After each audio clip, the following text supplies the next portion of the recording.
Warning: today's episode of The Den discusses a very serious subject. If you or anyone you know are struggling with depression or suicidal thoughts, get the help you need right now. Call the National Suicide Prevention Hotline at 1-800-273-TALK. That's 1-800-273-TALK.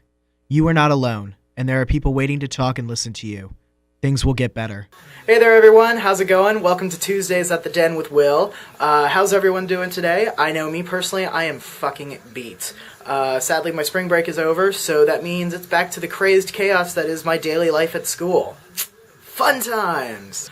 So this week we're talking about personal heroes and inspirations, and like the message said before the video, this is going to be a very serious video on a very serious topic. But before I depress the shit out of you guys, I'd like to start with my first hero and inspiration. That would be my parents. My parents, they mean everything to me. They've raised me to be the sweet, gentle, loving, respectful, and funny guy I am today. They taught me right from wrong, and also they taught me that they brought me into this world and they can damn sure take me out. So rule number one, don't fuck with the parents. My second inspiration has to be my bestest bitch in the whole wide world. That would be Miss Megan May Kelly, aka my Squishy. I will tell you in a moment how we both got the name Squishy, but first I gotta tell you the backstory. I met Miss Megan back in 2008 when I was working at a movie theater concession stand. She worked upstairs in the box office while I slaved away in the popcorn mines downstairs. We hit it off instantly. We talked about our favorite movies, food, jokes, music, and it was just a match made in heaven. The following year, we went to an all-day metal festival and had the absolute time of our lives, and after that, we were just simply inseparable. We literally did everything together. We hung out, we drank, we saw movies, we went to a fuck ton of concerts, and she even went with me to the beach to celebrate my 21st birthday, which is the greatest birthday I will never remember. Seriously, guys, if I was straight, I'd try to do everything in my power to marry this woman. That's how much I love her, and that's how much she means to me. But sadly, I'm strictly dickly. Wait, I'm not sad. I love being gay. But on a sad note, I do miss her like crazy. She moved back home to Texas about a year ago, and it drives me nuts that I cannot hang out with my Squishy every single day. I even went down to Texas last year for spring break to party it up with her. So if you ever find yourself in Corpus Christi, Texas, hit up my girl Meme, and she will show you a good time. Alright, so here's the part where I tell you about the origin of Squishy. In fact, better yet, why don't I have her tell you?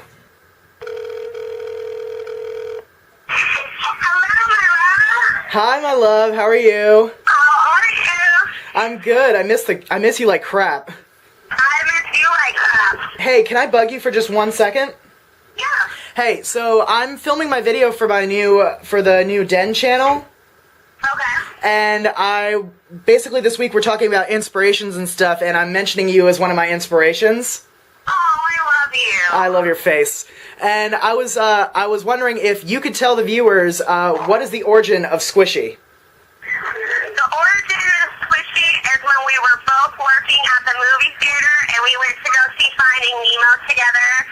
And Dory found this little adorable jellyfish, and she squeezed it, and she said, "You're my Squishy, you are my Squishy, and you shall be my friend, and I shall call you my Squishy." And we both looked at each other and went, "Aww," and it just started from there.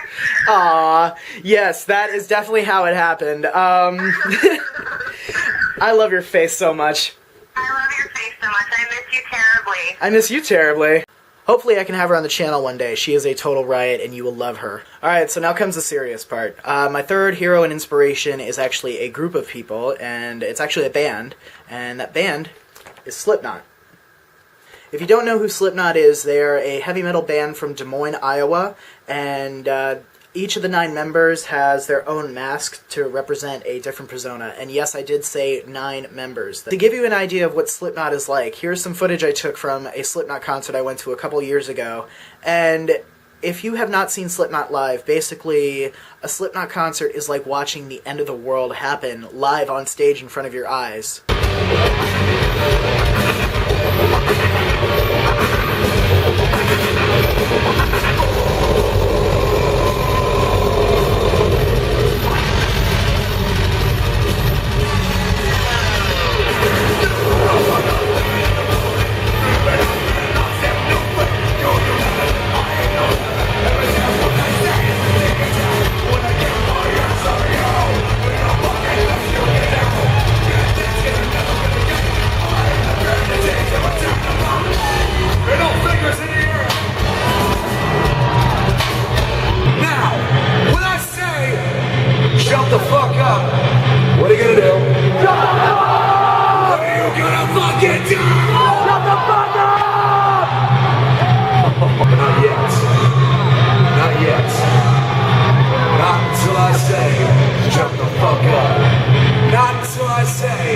jump the fuck up. Is that clear, DC, you motherfuckers?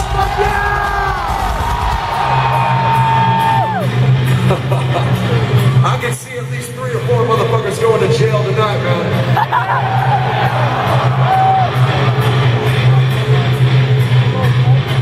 Then on my signal, unleash hell. Joey, let's take these motherfuckers home, man.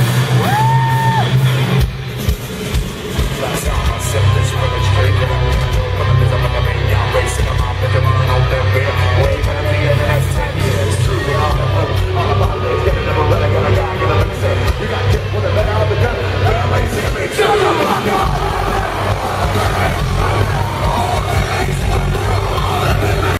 Oh yeah, those motherfuckers get crazy. This band, if it literally was not for them, along with my friend who introduced me to their music, I would not be here alive doing this video for you today. That's how much they mean to me, and yeah, they literally saved my life. And this is just how they saved my life.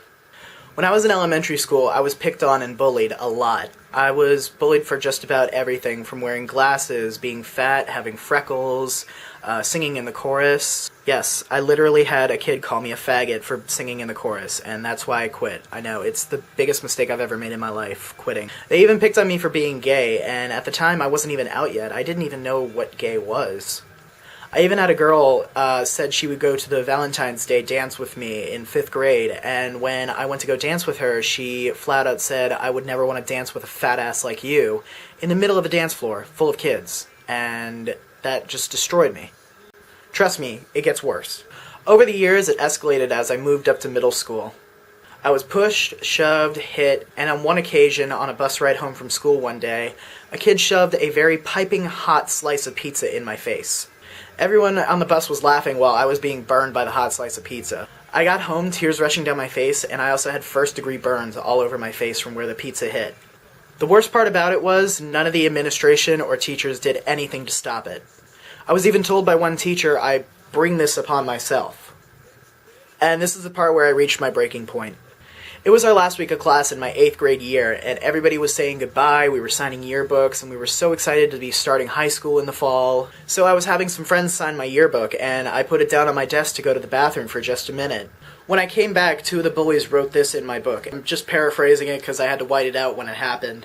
Basically what they said was, stop being such a fucking fag and kill yourself, and you emo faggot, fuck you, you know you love the cock, and choke on it in hell. Well, they were right about one thing. I do love the D. Basically, I was beyond devastated, and it was my last yearbook of middle school, and those assholes had to ruin what little good memories I had of that place. I was finished. I wanted to die. I walked to the bus thinking of what I was going to write on the note to my family. Yes, I was actually thinking of committing suicide when I got home from school that day.